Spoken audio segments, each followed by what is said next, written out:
Welcome, everybody, back to the Sean Trey Show. I've got a really awesome guest with me today. Would you like to tell people who you are and a little bit about what you do? Well, I am Doug Tallamy. I don't know how awesome I am, but I am an entomologist at the University of Delaware, where I have been for 44 years. I'd also call myself an ecologist, a conservation biologist. I've written a few books, so I've stayed busy. Sounds like it. It's interesting because we had just talked to my daughter a little bit for her channel, Ilani's Little World.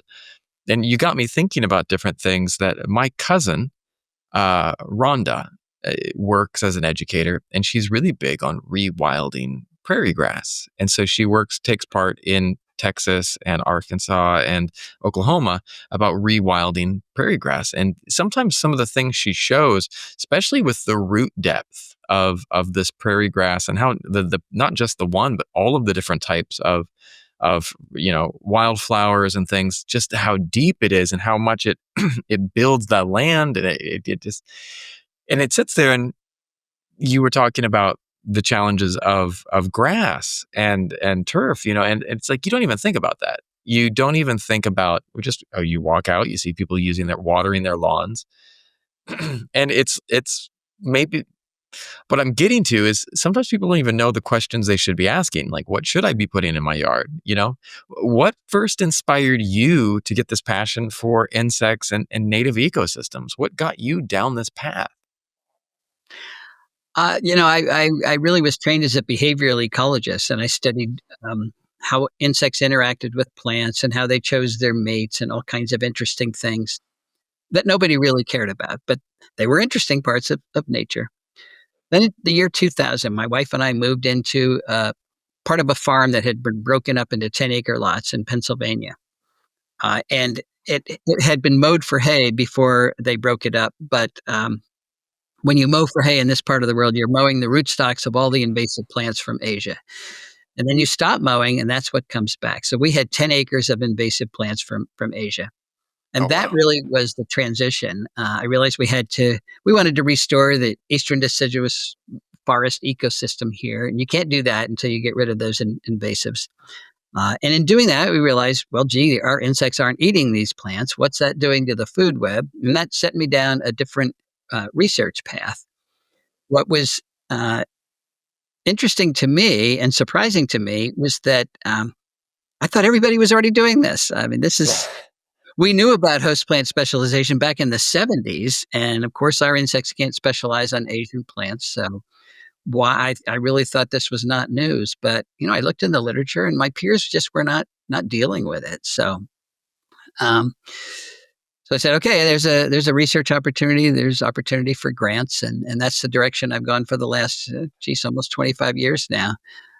And it is something that the public cares about. So that's interesting to me too. I'm finally doing something that people actually care about, and I care about it. It's really important. We've got all kinds of environmental problems on this planet, and this is one that was really overlooked. The impact of non-native plants on food webs and how it's helping encourage the biodiversity crisis. We can turn that around by putting the right plants back into our landscapes. And that's really interesting because it's like, you know, when you were going down this path, like I didn't even know that there were so many invasive species of plants that were growing all over. I see that online. You see stories about different species that have made their way in, and coming from living in Vietnam, and I saw in Vietnam that they have this one fish called the snakehead. And it's a fish that is here eaten everywhere. And it's a very common fish. It just lives in the rivers. But then, what I do have read about is the absolute crisis overtaking America's waterways as this fish was brought over for food and people released it so they could go fishing and catch that fish. Somehow the thing has spread across the entire US. And, you think about that, you hear about that with animals, you hear about the pythons in Florida that have just wiped out so much biodiversity. I believe it was like a 90% drop in Florida from invasive pythons. But I didn't know that same thing could happen with plants. That's just fascinating to me. It actually happens more with plants because I don't know. We got so many of them. We got 3,300 Right. species of plants from other continents, and they cover millions and millions of acres. Privet, for example, we've got 9 species of invasive privet. Just one species covers 1 million acres in Alabama alone. So Wow. if you start adding it up, there's very few places you can go in the U.S. that doesn't have invasive plants, and in some places that's all it has. So I mean, Yeah. kudzu, these things that are they climb trees and pull them down. So not only do they change the nature of the ecosystem that was there, they're not replacing it with something that is equal. So these plants are not supporting the insects that drive the food web. So it's one of the major causes of biodiversity losses that we have. How were they getting in? Were they brought in? I mean, I remember living Yeah. in California, and we would see everywhere I'd go, I would see trees, and I was like, "Oh, this must be a native tree." But then I looked it up, and I was like, "Oh no, this is sweet gum. This was imported all over." And where I lived in California, they had this type of scrub oak that was the native tree, and they were getting pushed out by all of these other trees, that were imported because they look pretty. That's right. We've got this idea that plants are just decorations. So we bring plants from all over the world that are the prettiest. We sell them in our nurseries. Most of these, I think it's 85% of the woody invasive plants in this country are sold in our nurseries. So, Wow, we totally created this problem. And once they're out, getting rid of them is just about impossible. You can do it locally, but it's a huge issue. So we're bringing them in sometimes by accident, but typically on purpose. And it's typically for ornamental reasons. that's wild. Now, you said that we need to rethink the way we use our yards. Now, why is the American lawn such a threat to biodiversity? I mean, come on, everyone wants to have their nice green lawn. What's so bad with it? And I'm playing the devil's advocate They get their there. their nice green lawn, but again, there are 4 things every property needs to accomplish. We've got parks and preserves, but they're isolated little habitats. Yeah, What's in between? It's our private properties. It's where we work, where we live, we play. And it becomes no man's land. Those are not functional ecosystems. We need ecosystem function everywhere, not just in little parks and preserves. So that's why the private property owner becomes so important. And that's why lawn becomes so important, because lawn is not producing any of the ecosystem services that we need. So it's a great plant to walk on. It's pretty. The lawn we keep should be mowed and manicured, but 44 million acres of it, I don't think we need that. We just need these little swaths that guide us through our property. What we need to do is put the trees back. We need to put the understory back. A third of the carbon that is in the atmosphere right now has come from us removing the trees on this planet. wow, So without doing anything about fossil fuels, we could pull a third of the carbon out if we put those trees back. And it's easy. I mean, trees. Again, when we moved into our property here, it was mowed for hay, and right now it's essentially a forest. It's been 23 years, and I planted oaks by acorns and many other things. Those trees are 60, 70 feet tall now. that's So it awesome. doesn't take that long. They're sequestering a lot of carbon. We've got functioning ecosystems again. I have been counting the number of moss species. I take a picture of each one that are now making a living on our property. And I'm up to 1,339 species that are here. And believe me, they weren't here when we moved in. That's amazing. And 62 species of birds have bred on our property because we put the food back, starting with those plants. Lawn doesn't do any of that. If we'd kept lawn, or if we'd put it in, we wouldn't be getting those numbers. And it's what's amazed me is how fast this has happened and how easy it was. So, and also how rewarding it is. You can have your Yeah, pretty lawn, but people like birds. They like butterflies. They like pollinators. They like right, to see something living in their yard instead of you go outside, you get it, nothing. Right. right. The problem now is it's called shifting baseline. Our kids, we all think that the way things were when we were kids is normal, and that's the way they should always be. So a Yeah, child today that's brought into a world that's been defaunated, where there is nothing living outside, they think that's normal. So they yeah, don't get upset about it. They don't try to change it. They don't realize the long term harm in that. But when we do put living things back into our lives, people enjoy it. It's healthy. yeah. It lowers our stress, our cortisol. And when stress is lowered, we do everything better. So there's been lots of studies showing how healthy it is to interact with nature. And you can do it right at home. You don't have to go to a national park to do that. That's powerful. And it's like one of the things too that I think there's this apathy that comes into a lot of people. Like, I can't do anything. What can I do? I'm one person. I've got 1 yard. I remember this story about this Brazilian couple that the land that they were living on had been completely clear cut. The land was destroyed. There was nothing, and it was a large piece of land. And this couple moved in, and I see you nodding. You know about this I story. know that story. Yeah. Yeah. Yeah, they moved in and they started planting plants. And I don't know how long it was, but it wasn't a super long time. But Long they brought back the forest. And with the forest came back insects. It came back like mammals and birds and reptiles, all types of life just re-inhabited this area. They reestablished flowing streams by putting the plants back. So Yep. yeah, it's another perfect example of how resilient nature is if we give it half a chance. The disconnect here is that people don't, they like nature, but they don't think it's necessary. It Yeah. is absolutely necessary. It provides the life support that keeps us on this planet. And if we can get, it's why I'm talking to you. It's why I do this type of thing all the time, is to get that message to as many people as possible.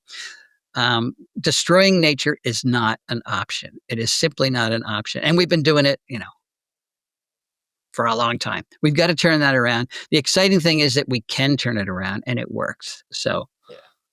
Well, and I think it is really a mindset shift. I mean, for me, like, I've always been the type of person. Excuse me. Elvis, sit down. Sit down. I love you, buddy, but you got to sit down. Those nails in the ground are loud. All right. We've always been I've always been one of those people that carries I see a bee inside my house and I'll carry it outside. I'm not one of those ones that, just smashes an insect, because for me early on, I grew up in the countryside, and, I didn't grow up in the city. And for me, insects were everywhere, and you'd walk out and see an anthill. You'd walk out and see caterpillars. You'd walk out. I mean, I remember at night, and this is something that I haven't seen in forever, but I hope that my daughter can see it someday, going out on a dark night and seeing fireflies light up the night. And yep. it was powerful. And I tend to think that many people forget that they have this. I remember this worldview that people used to have. They showed man at the top and this pyramid underneath. And instead of just being co-inhabiting this planet, and with these other creatures, I had an event with my daughter. We recently went to Maui. Family member lives there, and we were on Maui and we went whale watching.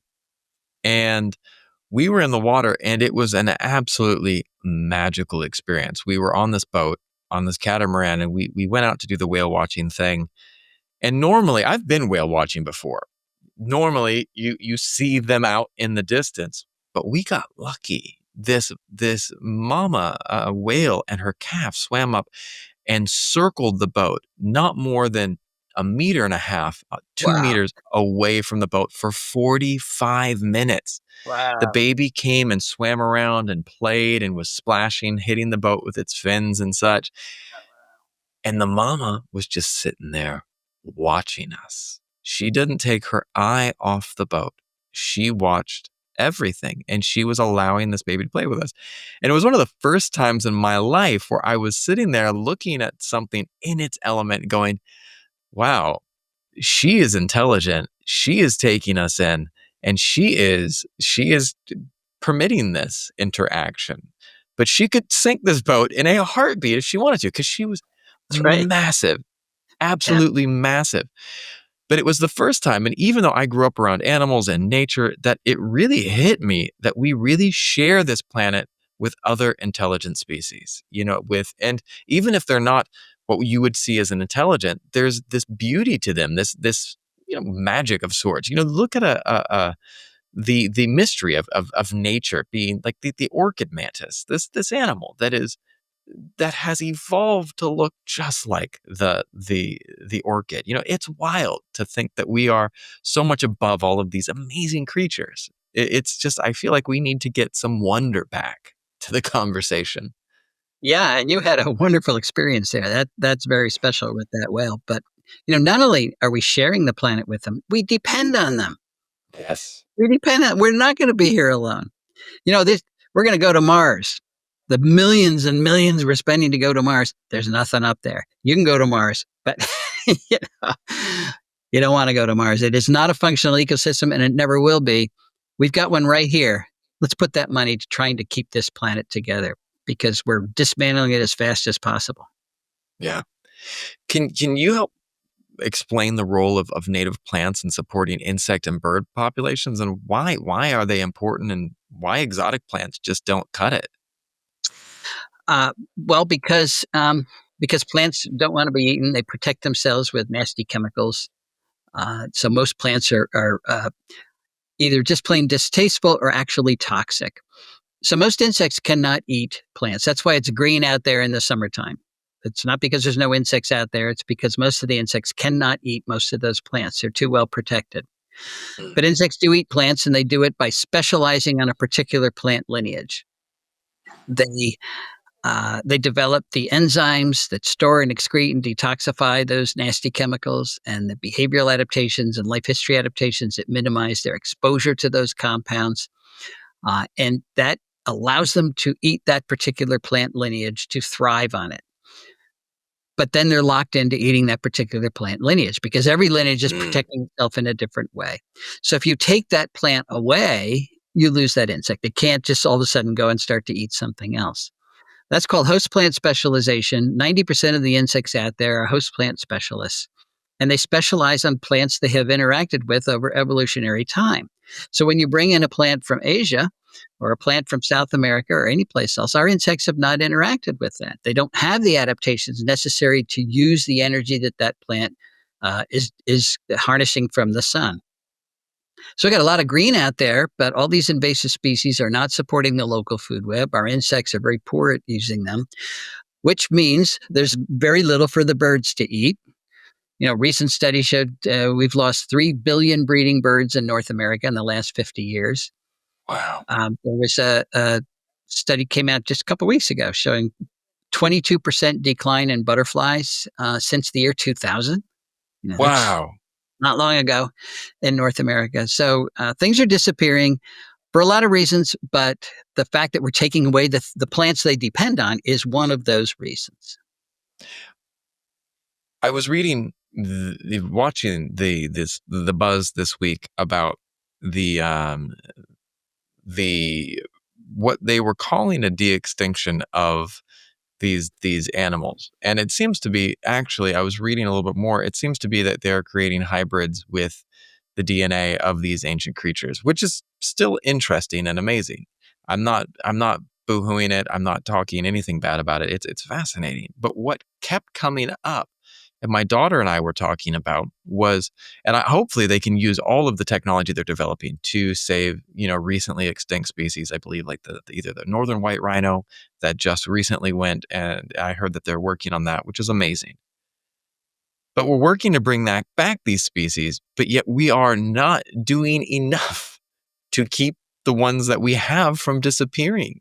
And I live in an area where recently, the area that I'm living near, they just completely removed all of this wetland, and they built up all of these skyscrapers, and then yet the city was boasting, we are developing green areas. And I was cracking up. It was making me laugh because I was like, no, you're not developing green areas. You're cutting down stuff and then throwing up these artificial parks in the middle of all this stuff to try to say that it's a green area.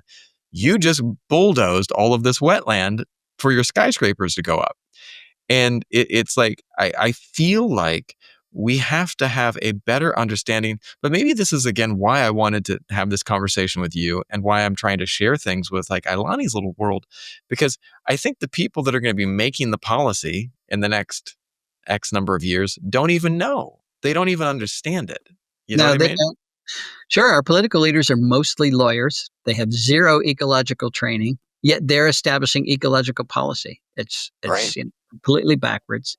That wetland that was just bulldozed, it was a tremendous carbon sink. Yep. You know, we we Vietnam, Miami, New York, all kinds of coastal um, countries are going underwater because of climate change. And we read that. Oh, you're not. We're a reactive species. We're not Yeah. proactive, and we're not going to do anything till it happens, and then it's too late. I mean, it's crazy. Yeah.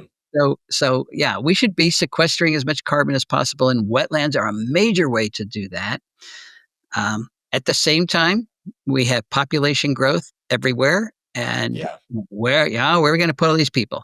I read the other day here in the U.S. that we should start building houses on government land, on protected land, because we have a housing shortage. As if we can have houses all over the entire planet and there'll be no issue.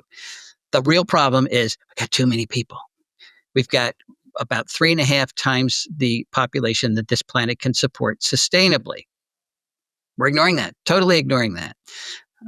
So it's going to come back What? and bite us unless we get serious about solutions. Yeah, it definitely will. I was seeing these videos the other day of a fleet of fishing ships off the coast of Argentina that were all from Asia, and like it was that the areas, the oceans in Asia have been depleted of so many things because of overfishing, and now they're going further afield and moving to other countries. And it's interesting because it's like people are go, well, hey, is that okay? But not enough people are talking about it. And I think that, it was one of the things that I was reading the other day that it was interesting. And it's like, people should be more outraged. People should be more upset about what's going on around us. And they're not, because we are content, which maybe comes back full circle to maybe they are feeling upset, but they don't know what they can do, which is why, again, maybe starting with your own lawn and starting with your own house is a great place to start. Yeah.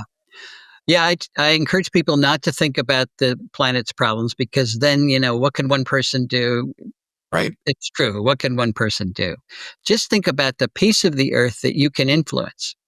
And if you Yeah. own property, you start there. If you don't own property, then you volunteer, help somebody who does.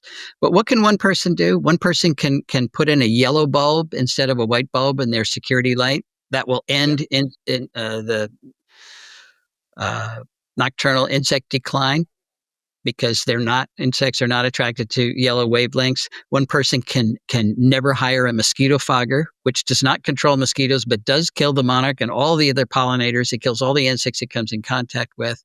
One person can remove the invasive plants from their property. One person can reduce the lawn. One person can use what we call keystone plants, the ones that are best at Yeah. supporting the food web. One person can put in a pollinator garden.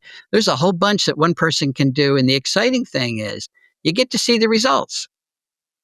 I If I love that. said, I want you to address climate change, I want you to put up a solar panel and stop driving your SUV, and those are all good things, but you won't see any difference. It makes you feel good, but you will not be able to see the difference.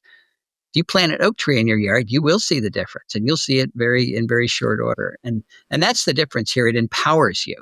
You really see that you're part of the solution instead of part of the problem, and that's a good feeling. People want to, they want to help. They just don't know what they can do. I love that. I remember that when I was a kid, I grew up out in a nature preserve, actually, east of the San Diego Wild Animal Park. My school was right on the edge of this nature preserve, and we could walk out into it.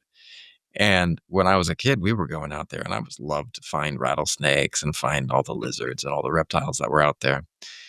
But it was just powerful because we were able to see it, and that area was protected because they weren't letting development go in. They weren't letting houses go in. And they said, this is set aside for the native species. And then you drive further down to San Diego and it's just there's nothing. It's just houses and houses and houses and lawns and lawns and lawns. And you don't see those animals. You don't see that beauty that surrounds you. But, I think now more and more people are starting to try to say, hey, what can I do to make a more natural habitat? But I'd love to ask you real quick about some of the studies you did on chickadees that reveal something powerful about native habitat. Could you tell me a little bit about that? Yeah. They're actually not my studies. I just talk about them. There was a guy way back in 1962, I think, named Richard Brewer. Yeah. And I don't know what his original question was, but he sat by chickadee nests, Carolina chickadees, and he counted all the caterpillars that the parents were bringing in. And it was 370 to 540 caterpillars per day, depending on Wow. the number of chicks in the nest. And they're in the nest for 16 days. So that's between 6 and 9,000 caterpillars required to make one clutch of Carolina chickadees. And after they leave the nest, the parents continue to feed them caterpillars another 21 days, but nobody counted those. So you're really talking about tens of thousands of caterpillars required to make one nest of a tiny little bird. So if you want healthy bird populations in your neighborhood, you don't want one chickadee nest. You want a population of them. You want blue jays, you want bluebirds, you want cardinals, you want titmice, you want all kinds of things. How many caterpillars does that take? It's a Right. huge number. Who's making those caterpillars? When we put in crepe myrtle, it makes no caterpillars. You put in ginkgos, no caterpillars. When you put in eucalyptus, which is California is loaded with it, no Right. caterpillars. So we're making the our neighborhoods green, but in a very unproductive way. And then you don't have those breeding birds, and then you get the statistic that we've lost 3 billion breeding birds in the last 50 years. So this is where one person can make a difference. Uh, we put the plants back on our property. We've got thousands of species of caterpillars now, and we've supported 62 species of birds that have bred on our property. That's And we awesome. did it with, not the big effort was in removing the invasive plants. It wasn't in putting in the natives. They mostly came in by themselves. So it can happen, and it happens much faster and easier than I ever thought it would. And that's what really gets me excited is that I'm not just making all this up. I've seen it happen at our house, and I get emails every day from people who say, "Yep, it happens in my house too. It really does work." So that's exciting to me. Well, I was reading up and you used the term homegrown national park, and that just is awesome to me because just the idea, I loved going to national parks when I was a kid, being able to go up and see some of these things. We were up in South Dakota recently and visited my dad, and it was a state park, but we went up to Custer, and it was brilliant, to see these animals, to see all of that. And I just was sitting there going, I wish I could live here. And then suddenly, when I read your term homegrown national park, I was like, that's just such a beautiful concept. Like, you can have that park in your home. You can have that wildlife in your home area. You have to do the right things to kind of welcome it, though. Right. And, a lot of people say, well, I've got a very tiny property. I can't do that in a tiny property. You can do it on a tiny property, but it will be more powerful if your neighbor does it too, and if their Yeah. neighbor does it too, because then it's not so tiny. So, yeah, if you are the only person that tries to rewild in the world, it's not going to work. Yeah. But we're trying to change the culture. We want it to be the norm rather than the exception. I And love then it that. will work big time. We've got 135 million acres of residential landscapes in the U.S. Now that's it's a small part of the U.S., but it would make a huge difference. Then we can work on agriculture. We can work on public lands too. But let's start right at home. Love that. Well, which leads to my next question, like, how does your work connect to climate change and the broader ecological crisis? Because, everything starts in the home from what people are eating to everything else, but like, how does it all connect? Well, I think it was your sister you're talking about putting back the prairie grasses. My Your cousin. cousin, okay. Um, Grasses, prairie ecosystems sequester a lot of carbon. They have very deep roots, so they're not tying up the carbon in their tissues. But an acre of healthy prairie will sequester almost as much carbon as a full-sized acre of forest. And that's because they're pumping the carbon into the soil through their root systems. So you don't need redwoods on your property to help climate change. What's not sequestering carbon is that lawn that you have with very shallow roots, and every time it grows, you mow it so that you're releasing the carbon back up into the atmosphere. So putting plants back on our properties is going to help climate change. The more plants you put, the more it will help. But again, if everybody does it, it's going to help a lot. So that's the connection. You're pulling carbon dioxide out of the atmosphere, out of harm's way, and tying it up in plant material and getting the carbon back into the soil. And once it's in the soil, it's stable. It stays there, for thousands of years unless we turn the soil over again. So every time you plow, you're releasing carbon. Every time you dig it up, you're releasing carbon. So we want to get it in there and leave it alone. That's wild. There was this Instagram video I was watching the other week about this guy, and he was fashionable as all get out in his youth, doing this, going around in style, but he had this bag with native seeds in it. And he was going up to every planter around the city, every spot that there was dirt, and he was just rollerblading around pouring these seeds into these planters. And it was awesome because and people were seeing him do this and laughing, but then you were seeing people repost later on the results of what he had done. And it was just, when spring came, it was beautiful. And it was, and someone interviewed him and he was like, you know what, I'm trying to do what I can to make an impact, make the city more beautiful and to help, help the environment in little ways that I can. And it was one person. This was one guy who's making a huge difference. Well, that reminds me of people who live in an apartment. They say, "I have no land at all." Well, but they do have a balcony, Right. and you can go to our website, homegrownnationalpark.org, and look at the part of the website is dedicated to talking about the native plants that do well in containers for different ecoregions. If everybody in an apartment complex had containers with native plants in them, we'd turn a pile of bricks into a very valuable resource for urban bees. And there are a lot of species of bees that live in urban areas as best they can, but they'd do a whole lot better if we supplied a lot more pollen and nectar. So it's not a huge area, but it can be a very important area in a stressed place like an urban center. I love that. And it brings your stress down. We have a small garden on our rooftop. I live in a concrete jungle, but we have this one area that we have plants. And, you go up there and it just feels good, and it feels fresh and bright. And, I'm a huge fan of having that.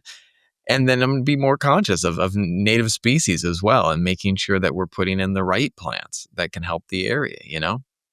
Well, it feels good because it literally is physiologically good for you. It lowers your stress hormone. It lowers your blood pressure. Yeah.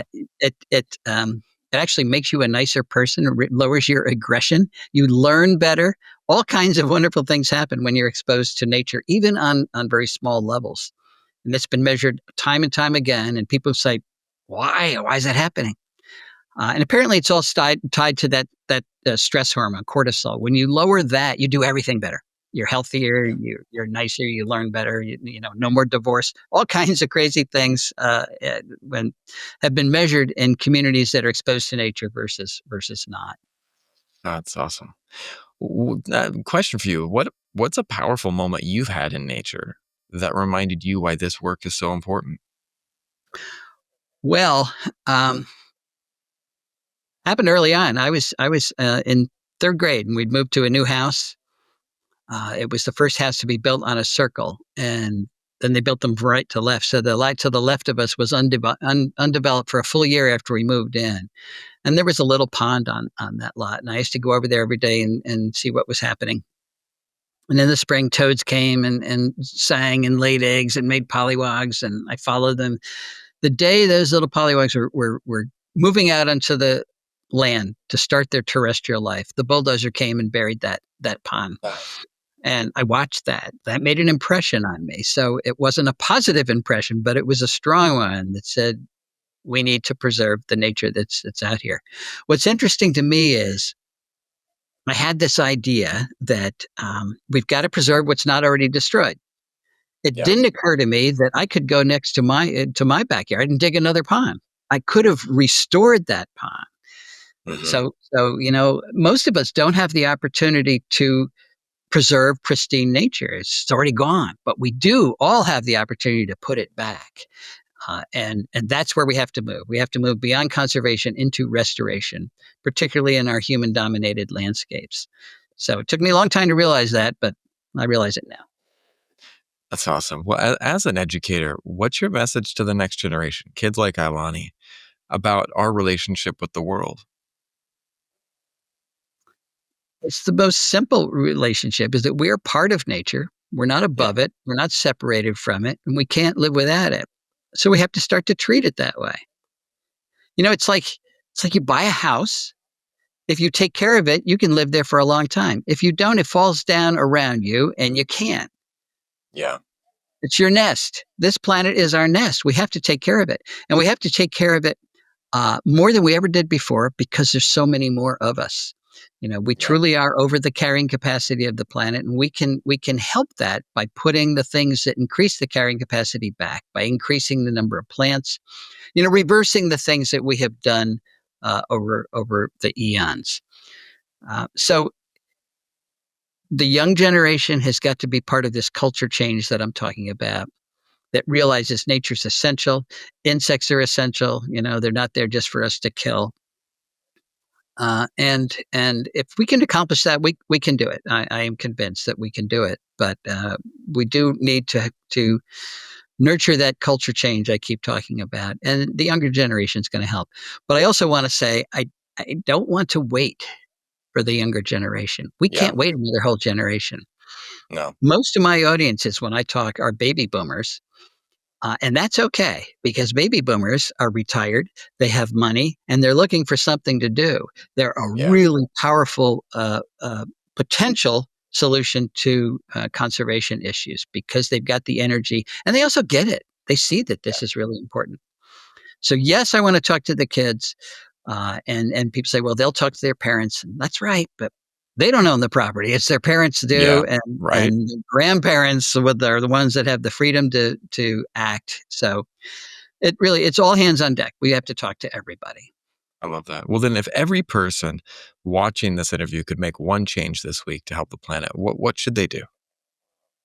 That depends on where they live and if they own property. I mentioned all the things you could do to help increase the ecosystem vitality on your property. You can do Yeah. any one of those things. But probably the most important thing any one person can do is vote. I love that. Vote in an environmentally conscious way. Do not vote for somebody who denies science exists. I mean, that's not smart. Yeah. Um, it is our policymakers that are making the biggest decisions, and we have to choose them wisely. So I guess that's what I would think. I would encourage people to do. Once you do that, then go to that property you can influence. Again, if you don't own property, then help a park or preserve or a land conservancy. Invasive species removal is a huge. It's never ending. We're going to need to be working on that for a long time. Putting in those native plants, all kinds of ways that an individual can make a difference. It's springtime here in the U.S., and that's a great time to get out there and watch things bloom and grow and watch all that life come back. I love that. Well, where can people find out more about the work that you're doing and get involved? Well, you mentioned Homegrown National Park. I mean, it's a small nonprofit that we have encouraging people to do everything we just talked about. And we have a website, homegrownnationalpark.org, where all this is explained, all kinds of resources on there. So I would encourage you to go there. So we're in the U.S. and Canada now. We're talking to England. It really is a notion that needs to go global, Yeah. but we're tiny. So, but we can start. We can start. One step at a time. One That's step right. at a time. One conversation at a time, you know?